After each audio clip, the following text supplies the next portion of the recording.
We are on. That's just my head. My tiny little head.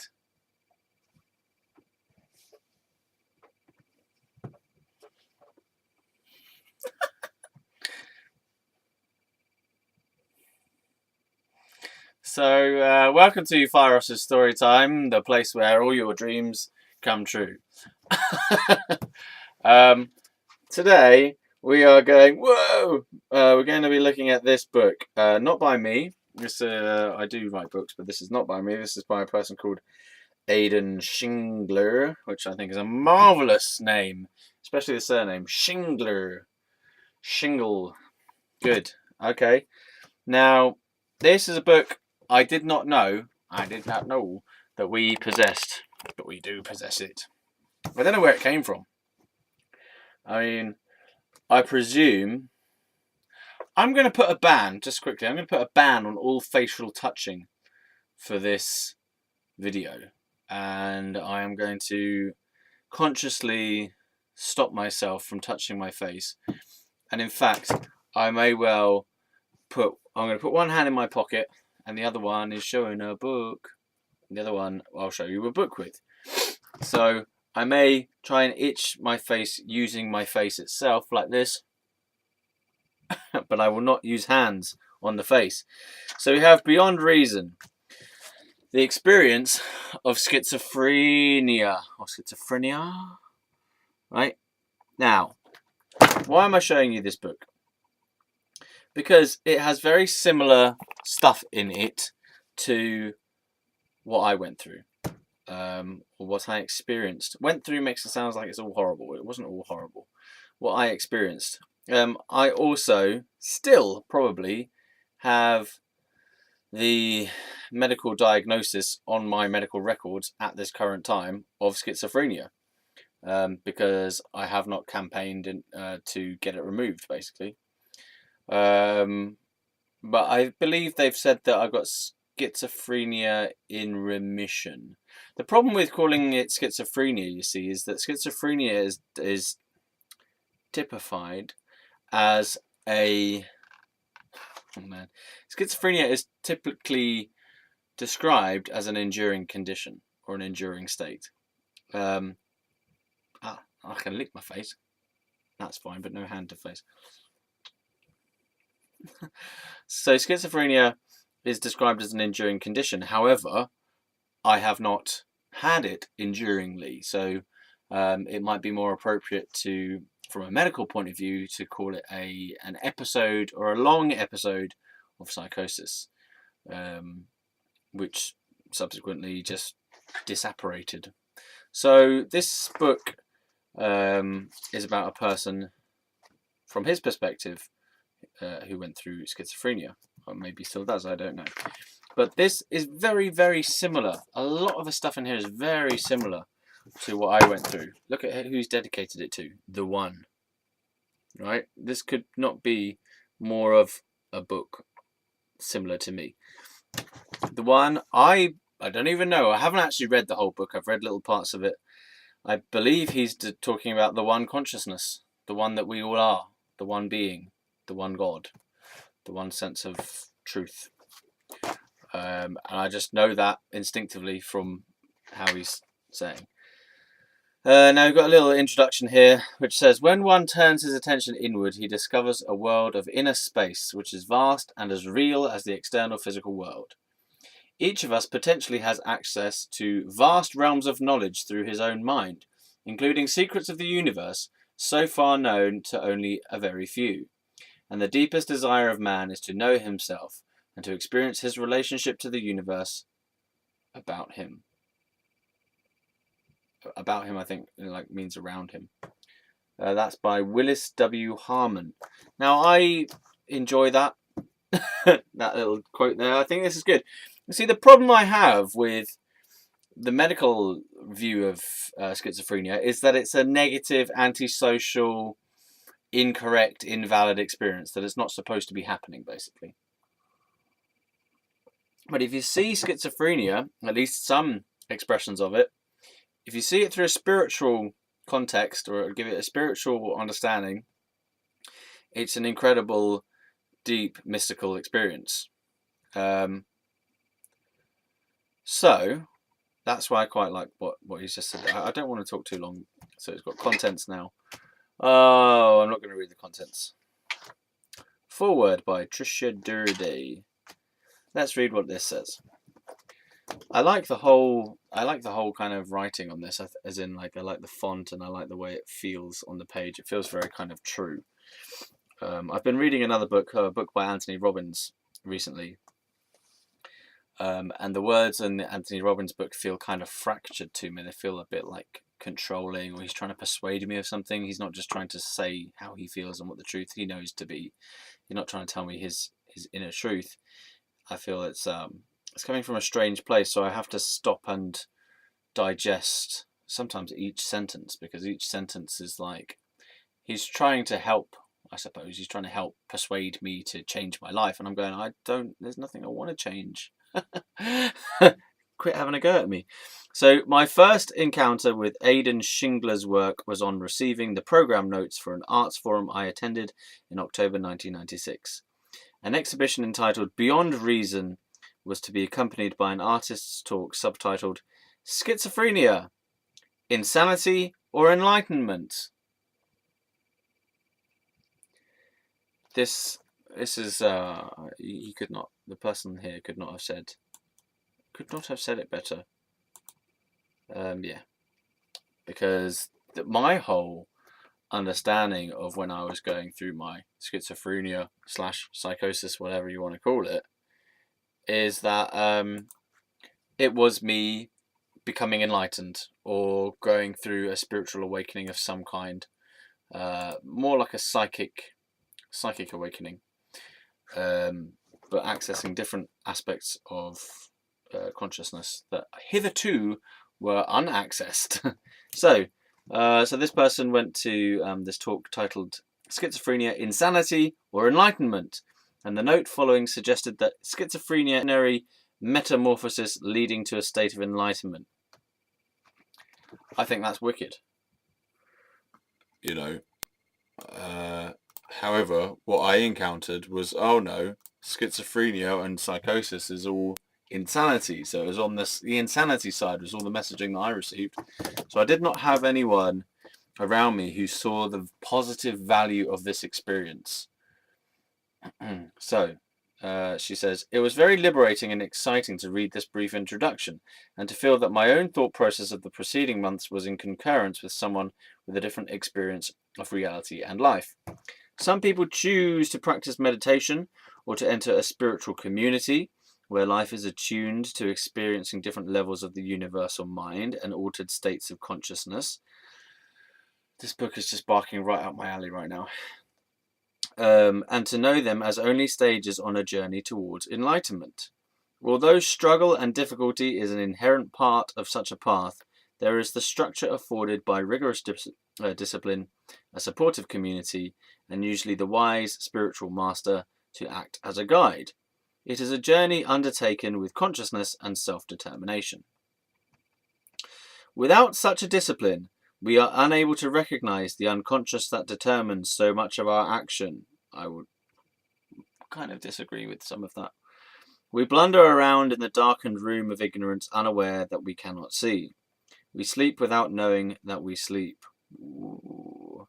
Those individuals outside the security of a spiritual community who suddenly plunge more deeply into the universal mind and appear to be lost, we usually label as insane or mentally ill, and fearfully we try to mend this shift in consciousness by suppressing with chemicals the voice that disturbs us all. This is written by my higher self or something. It probably is. Just reading these words on this page is giving me more spiritual nourishment than anything I've read in all the spirituality books I've read for the past year or two, and yet I'm slightly afraid to read this even so. So what they're saying there is exactly how I experienced my psychosis. My psychosis was as this person says here, suddenly plunging more deeply into the universal mind. And from the outside world, I appeared to be lost, and therefore I was labelled as insane or mentally ill, right? And then, fearfully, the people around me tried to mend my shifting consciousness by suppressing this shifting consciousness with chemicals, because my voice, what I was saying and how I was behaving, the voice disturbed them all. So they couldn't have said it better. Perhaps the voices, whatever expression they take, arise ultimately to balance and heal us all. Essentially, in the West, we live in a society focused on material power and wealth, where even the creative arts are seen as a luxury rather than essential to the well-being of the soul. Again, straight up my street. Like, I find it very difficult to understand what the value of my arts are, because I live in a society where the value system of the society around me is driven towards money and material comfort and material gain and physical longevity and physical health and things like that. So the well-being of the soul is primarily where I exist. I primarily exist to keep myself happy, to keep my soul nourished, to keep my body in check and keep my feeling of goodness about life as well in terms of work and relationships and so on. But primarily it's the well-being of my soul, my inner happiness and my inner world, moving towards expressing my inner world more and more clearly to the outside world. That's where I live. That's the kind of place I come from. Have I been itching my face? I bet I've been itching my face, haven't I? I feel like I've missed out on some itches. Maybe I should just put both hands in then. Both hands in until I turn the page. Schizophrenia is defined, ironically, as split mind. That's not entirely true. But the society which uses such rigid definitions of infinitely varied states of being. Yes. So a society which uses rigid definitions of infinitely varied states of being is already a society without integrity and coherence. We are a society failing to value the earth that nourishes and sustains us, the heart of kindness that connects us to each other, and the soul that is at one with the universal mind. Who is this person who's wrote this? Because this is really good stuff. Damn. I feel like I could have written this. I feel like I'm almost not allowed to write stuff like this, even though this is what I believe and how I feel. I feel like this is stuff that, again, would be seen as too whack, too out there, too crazy to write this kind of thing. That if I wrote this kind of thing, the people around me would go, ooh, he's going insane again. He's going ill again. He can't write this. He's not allowed to write this. So I feel like I have to express myself in a more controlled way, and filter through the perception of other people somewhat, so that I can connect with them, because other people can't seem to connect with this kind of messaging, direct messaging like this, saying, oh, schizophrenia is basically you become more connected to God, you become more one with the universe. In fact, you merge with the universe. Well, I did anyway, at certain points. So, schizophrenia may be perceived as an unbalanced state of being, but equally out of balance is the society who uses the label schizophrenia. Our society is way out of balance. You only need to pause for about 20 minutes, sit on a bench in a high street, and just watch people intently for 20 minutes. For one thing, you'll feel insane for doing that. If you're literally just watching people and you're not thinking about anything else, you're just literally watching people, you may think that you're going insane, because it's not allowed to do that. You're not allowed to actually just stare intently, watching people, looking at people. What are they doing? How are they behaving? What does it appear like they are thinking? What does it seem like they're thinking about? And what does it look like their emotional states are? So if you just sit there for 20 minutes and observe people consciously just watching how they behave and how they talk and how they move and how they act and what their eyes look like, then you will understand that each of these people is unhappy. Nearly everyone in society is unbalanced and unhappy. Very rarely do you see people who are genuinely happy, who are radiant, enjoying themselves, who feel pleasure from the act of just walking down the street, who feel happy to be alive just walking along the street, not because they're doing something or other, but because they're just genuinely happy and they just enjoy the act of being alive. They enjoy the sensation of being alive. Maybe not in this country, maybe that happens in places like, I don't know, California, or in places that have a high spiritual vibration of, I don't know, maybe in monasteries, Buddhist monasteries perhaps, I don't know, I'm just making things up right now, but or in I think in other places, I have been to other places where people are more happy, but if you look further into people's lives, you will find that there are people who appear happy on the surface, and then once you probe and ask questions about how is their life, you'll find they've got massive areas that they feel deficient in, or that they feel unhappy with, or they feel a massive sense of lack in a certain few areas of their life. Or if you probe them, you just ask some probing question or other to just see what is the real truth of their life, and they'll just list off loads of stuff they've not been happy with in their life. And so society is out of balance, society is whack, society is fucked up, and then you get expressions of that appear extreme. For example, people who are addicted to addicted to anything really, but visible ones, quite clearly visible ones, are drug addicts, and homeless people. For example, homeless people is an expression of a society that is whack. It's not an expression of a person who can't figure their life out. It's an expression of a society that is imbalanced, that has created homelessness in a society where there are enough homes and places for people to be, but our society has created homelessness, and it's been there for ages, many, many years, but it is a society that not every person in the society has basic needs met, basic physical needs and emotional needs, psychological needs, even educational needs, whatever. Yeah, anyway, so equally out of balance is the society who uses the label schizophrenia. So she's saying, look, if you're going to start labeling people, you're a bit whack, you're a bit out of balance for going around having to use this term schizophrenia. Because if you see a person and you start labeling them, then you have dehumanized them to that extent.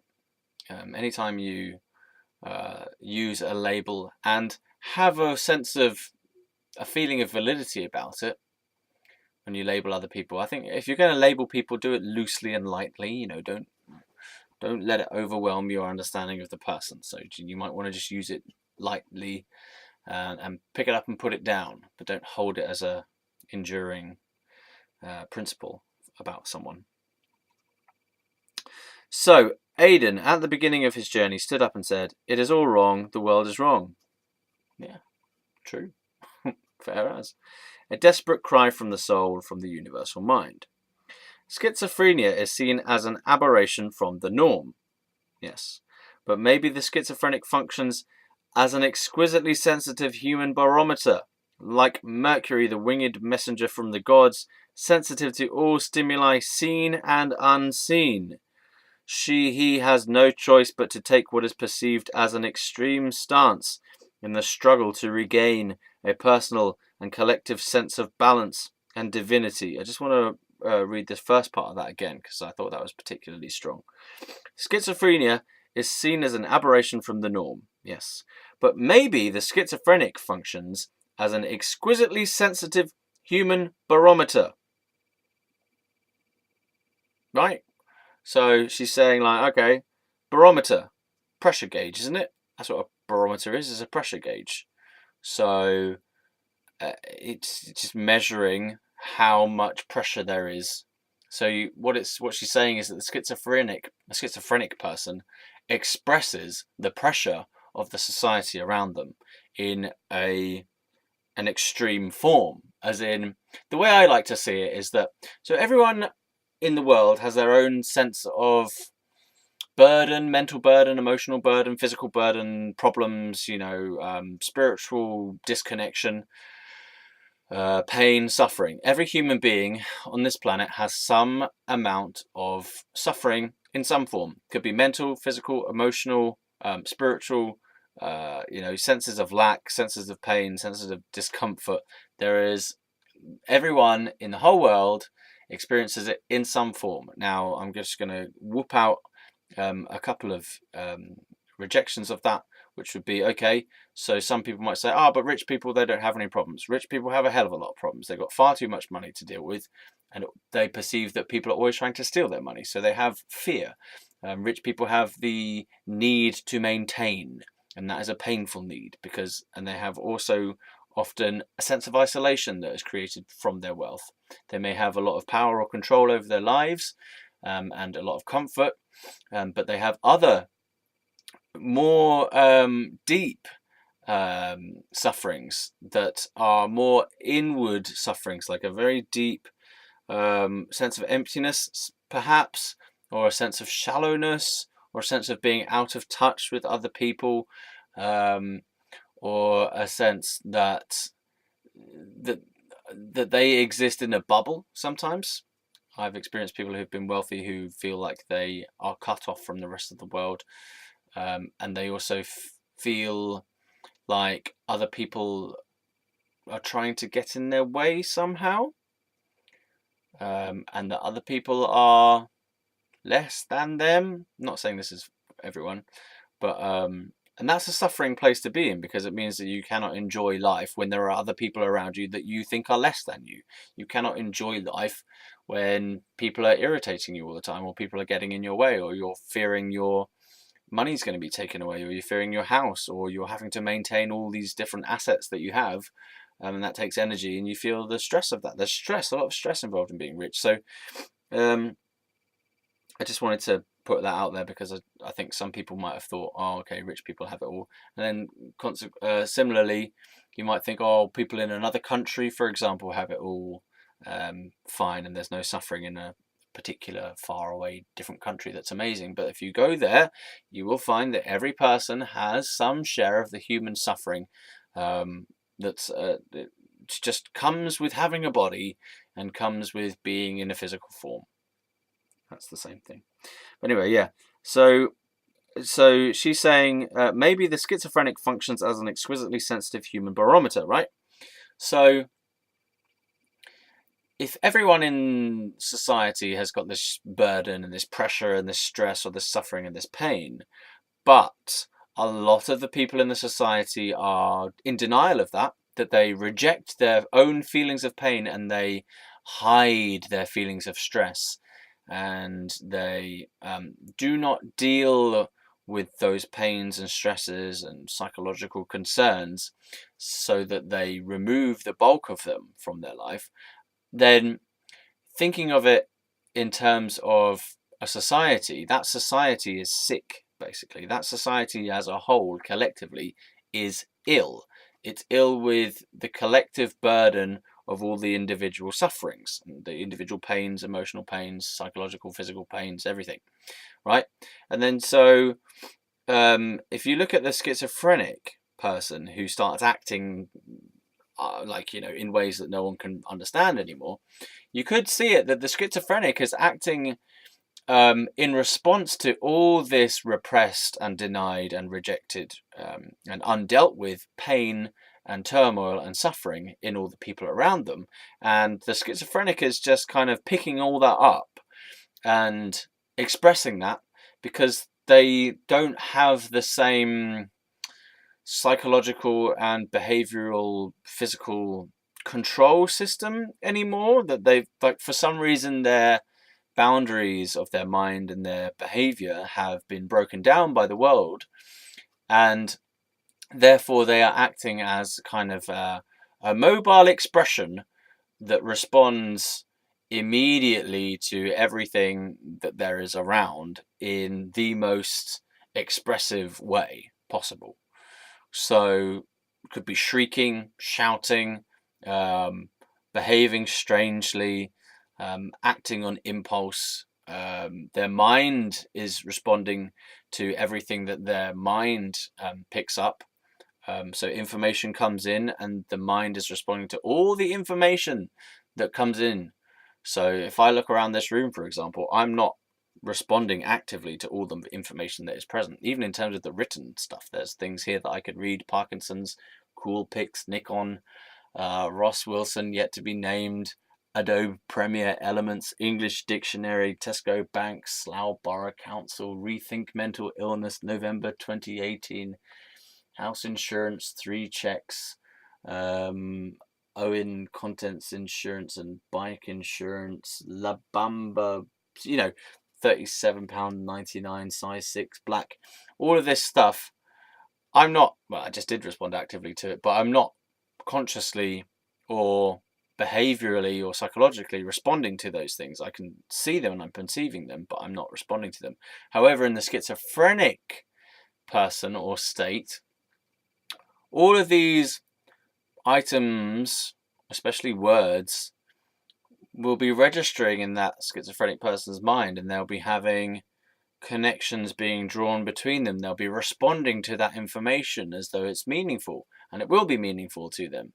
So what she says here is an exquisitely sensitive human barometer, right? Maybe not just a barometer, but an exquisitely sensitive and responsive being to all different kinds of stimuli that are around, and then expressing immediate responses to those things. So she says, like Mercury, the winged messenger from the gods, sensitive to all stimuli seen and unseen, because we have the psychic ability opening in the schizophrenic person as well.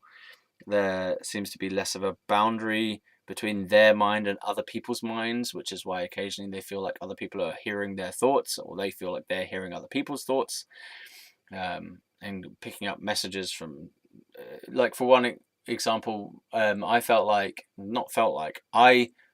could hear loads of different thinking voices that weren't mine, that felt like I was picking up on radio waves. I felt like I was lying in bed one time and trying to sleep, and I just had all these different voices that felt like other people, not demons and stuff like that, like the traditional voices, but just felt more like a sense of static, like radio static, but of about 10 to 15, 20 different radio stations of people's thinking all going through my mind at once, and it was just like a cacophony of just stuff. It only happened once, but I occasionally get that as well, just a sense of, you just pick up on the atmosphere of loads of people thinking about stuff. Yeah. So she says, he has no choice but to take what is perceived as an extreme stance in the struggle to regain a personal and collective sense of balance and divinity. When such a person is plunged suddenly into different realms of the mind and alienated from normal life, where is the wise teacher who knows the path ahead? Yes. And where is the community who responds with kindness and support? Yes, that would have been marvellously helpful. Therefore, maybe I would be wise at this point in time to work with people who have schizophrenia and see if I can help them. Because I feel like I can connect with people who are going through schizophrenia, because I feel like I know where they're coming from. I know what that state of mind is, and I can slip back into it while I'm with someone who is going through that. As in, I can talk to them and be in rapport with them. I've had the experience of being in rapport with one particular person who's going through a psychotic type of experience, and nothing she was saying made any sense, but I could respond on an emotional level that was accurate and that was in rapport with her. So what do I mean by that? It's like I responded to her soul rather than the words that she was saying. I could empathize with how she was feeling and how she was acting. I could be with her while she was in that space and not have to, the words that she was saying don't necessarily mean anything. But they feel like they mean a lot to her at that time. But I could even go along with those kinds of words and say similarly random stuff because I know how that feels, and I can empathize with a person like that. I'm not saying I'm going to hang around them very often because it's kind of challenging to do that because the person can respond erratically and bizarrely, and you can sometimes get into danger because of it. Anyway, the wise teacher is usually the medical profession, often terrified of the shadows of its own mind. Yes, yes. You see this in medical professionals all the time. If you ever speak to a medical professional in the mental health realm, especially a psychiatric doctor, a doctor, I mean, not a psychologist, a doctor, a medical doctor who is specialized in psychiatry and psychiatric medication and psychiatric treatment, right? If you speak to a psychiatric doctor, they are terrified of their own mental state. They're terrified of it. They're absolutely terrified of it. And they're terrified of being anything other than a doctor as well. They are terrified of being a human being, most of them. They're terrified of what their patients represent to them. They're terrified of the patients having any validity to them, as in that they're terrified of what the symptoms represent. They just want to medicate those symptoms away as quickly as possible. Right? And you might ask, well, why do they do that job then? Because they don't really care. They can't really empathize with the person who's going through that, so they're not really fit for purpose.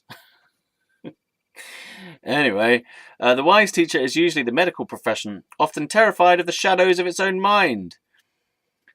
There are many instances where I understood this, that the doctors, they do not want to be anything other than a doctor. They do not want to be your friend. They do not want to understand you. They want to be in control. They want to have the superior position.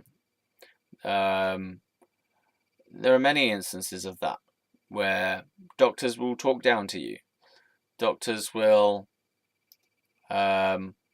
explain all of your talking or thinking as a symptom or a symptom profile, part of a symptom profile. They will expect you to treat them as though they are better than you. And if you don't, then they will see that as part of your symptom profile. For example, one of the people I met in hospital got sectioned because he told his psychiatrist doctor to fuck off. And I explored this in my second book, Psych Ward 2, my second book on that topic anyway. I explored that in that book, saying, well, probably I can understand where the guy was coming from. His name was Mark, and he told this psychiatrist guy to fuck off. Psychiatric doctor, psychiatric consultant, doctor, whatever. It's a doctor. You have to make a distinction because psychiatrist can be referred to as a shrink, like a therapist, but they're not therapists. These people, they're not therapeutic at all. They're just doctors, medical doctors, shoving pills down you and deciding which pills to shove down you. Right, so I can imagine that Mark just went fuck off because the doctor was talking down to him or treating him badly or just treating him like a patient rather than like a person. I'd tell someone to fuck off if they're treating me like a dick. I don't care if you're a doctor, and I don't care if you're a doctor or if you're the Queen. If the Queen treads on my foot and then says, you deserve that, I'll say, fuck off. Fuck off. I'll say it to her now. Where is she? Just try and psychically imagine the Queen. She just trod on my foot and she said, you deserve that. And I know I don't deserve that because what have I done to deserve that? Fuck off. And I can just imagine her go, yeah, you don't, just because you're the Queen, You can't tread on people's toes and say I deserved it. I don't deserve it. Fuck off. Let's get on with the ceremony. You're knighting me, aren't you? Yeah. Not anymore. Yes, you are. Right, so anyway. The wise teacher is usually the medical profession, often terrified of the shadows of its own mind. And the community may feel compassion, but is also ignorant and desperately runs in all directions to keep the shadows at bay. Yes. Yes. You see, my experience of schizophrenia could be described as becoming open to all aspects of consciousness, light, dark, shade, colour, spirit, soul, mind, body, essence, psychic, relation, God, universe, attraction in terms of, the law of attraction, manifestation, power, magic, spirit, force, chi, empathy, compassion, wisdom, deep knowledge. That'll do.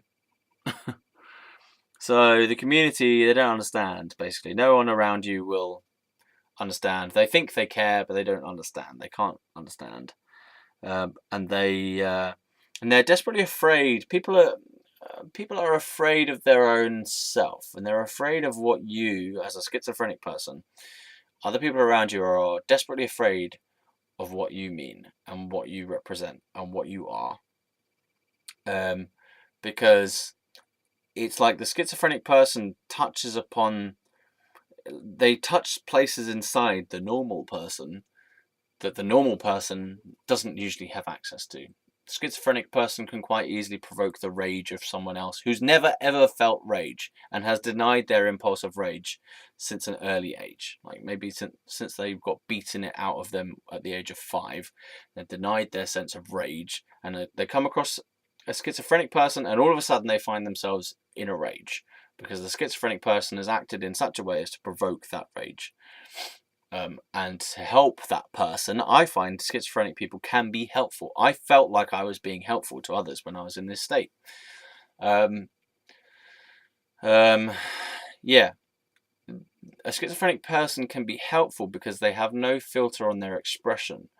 So they will be representative of total truth and total honesty. And that might be a barking mad expression of total honesty. They might be screaming and shouting, but that is a true expression of their inner state and a true expression of the total situation as well. So, for example, I got put in the back of a police van because I've been sectioned, and I started screaming my lungs out. Because why? Because that was the feeling of being put inside the back of a police van after being brutally assaulted to the ground and arrested, handcuffed with a policeman on my back, being taken then into a police van, handcuffed, by myself in the back, 2 policemen in the front, being taken to somewhere I didn't know after having a traumatic event. So I screamed and shouted because that was the feeling that I felt.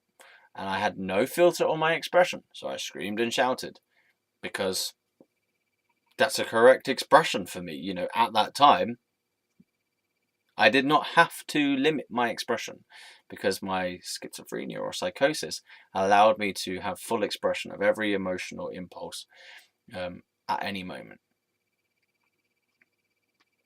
I mean, I'm in the back of a fucking police van. What are they going to do to me because I'm screaming and shouting? Nothing. It's a great opportunity to scream and shout. You never screamed and shouted before? Do it in the back of a police van. Where else are you going to be able to do it? Do it in the back of a police van. Best place for it, especially while you're handcuffed. Even better if you've got a straitjacket on.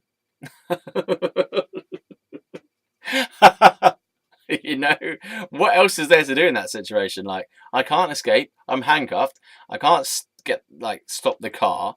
I cannot escape, as I say. There's no way out. So the only power or expression I have in that moment is to scream and shout and just to express the pain of the situation. So I did. Yeah.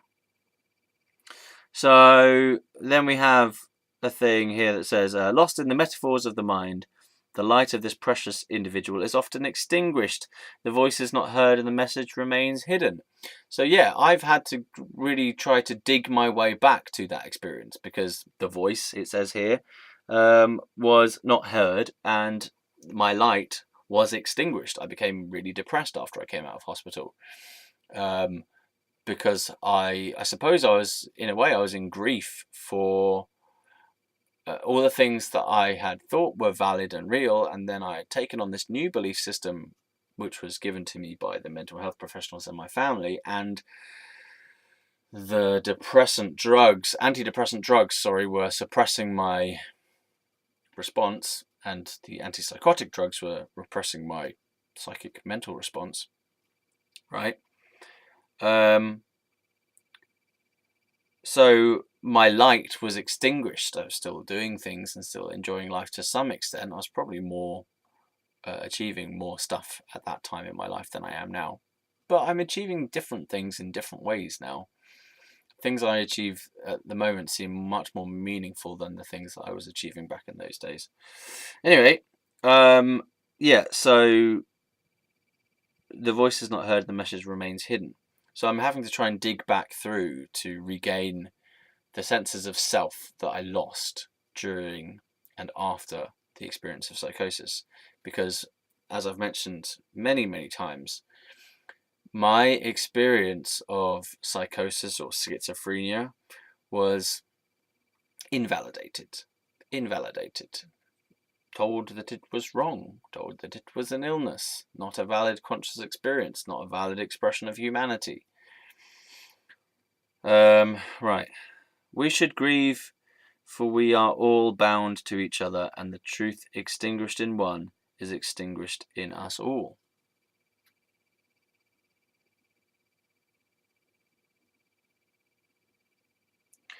We experience our world as a place of joy and suffering. The two states are bound together, and both are transient. The dark and the light create a wise balance, both within our individual minds and universally. This book has said more in like one page than the whole of this Anthony Robbins book so far. I've read like 100 pages of Anthony Robbins' book, and I'm going, you ain't said nothing yet. When are you going to say something? So, the dark and light create a wise balance, both within our individual minds and universally. We would not want to eliminate joy, and we cannot eliminate suffering, but we can face it with more equanimity and walk the path of enlightenment without unnecessary suffering. To work in harmony with each other from the conscious tip of the universal mind, at once terrifying and liberating, and so easy to get lost in, requires exceptional self-responsibility, observation, kindness, and balance. It demands the humility of not knowing. It demands the honesty to face where we are. So on a sunny October day after Aidan's presentation, I sat in the space where beyond reason was exhibited. I sensed the silence that is present at death, when one is aware of the wonder of each individual spirit, awed by the potential of humanity to find the middle way, the balance, and to evolve. Everything was expressed in this body of work. The innocence of the child, the wisdom of the fool, vulnerability, longing, humour, magic. The human spirit in search of meaning, lost but striving to be found again. To be a true artist is to experience and expose the strength and frailty of the heart. To stand alone, imagination with the stars, feet on the earth, and heart alive with appreciation for all beings. To know there is only now, and now cries out to be experienced and expressed. The world is all wrong, but it is also all right. Despite the sea of ignorance and suffering, human beings can be infinitely resourceful, resilient, courageous, and loving. Aidan Shingler's work is a testament to this. So that was written by Trisha Durdy, and it says, Trisha Durdy is a professional dancer, choreographer, homeopath, spiritual healer, and mother. And that is an awesome introduction. And now it says introduction on the next page. I think that'll do for the moment, because I think I could kind of go with this.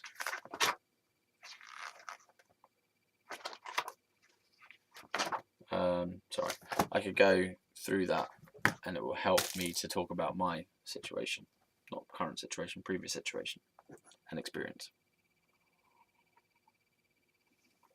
So, and I'm going to use this book to talk about the period of time before I was sectioned, because this will really help me, because I can talk about things that are in here.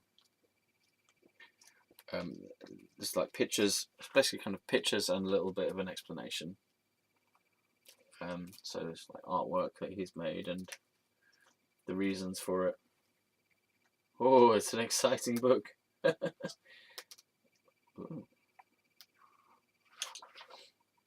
Whoa. Magic equals illusion equals reality equals God equals magic equals illusion, reality equals illusion equals magic equals God, reality equals illusion. This book is so cool. Like, psychiatric disorder.